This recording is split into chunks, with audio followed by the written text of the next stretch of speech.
In this video, we will take a look at C++'s built-in character data type. To create a character, we specify the char type.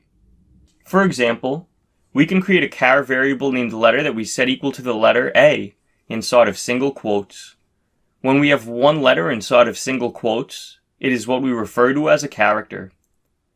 Another example of a character variable would be a char named grade that we assign a value of B inside of single quotes.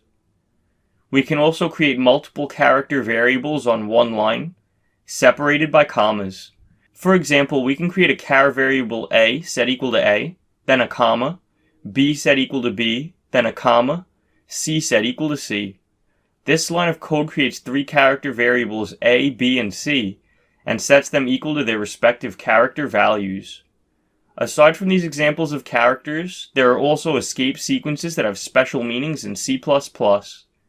An escape sequence goes inside of single quotes, then comes a backslash, and then a character. Here's a list of the different character escape sequences. One example is the new line character.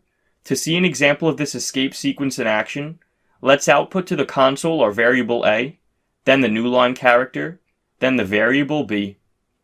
When we run the code, notice that the character A is output to the console, and then the character B is output on the line after that, thanks to the new line character that we utilized. Another escape sequence is the horizontal tab.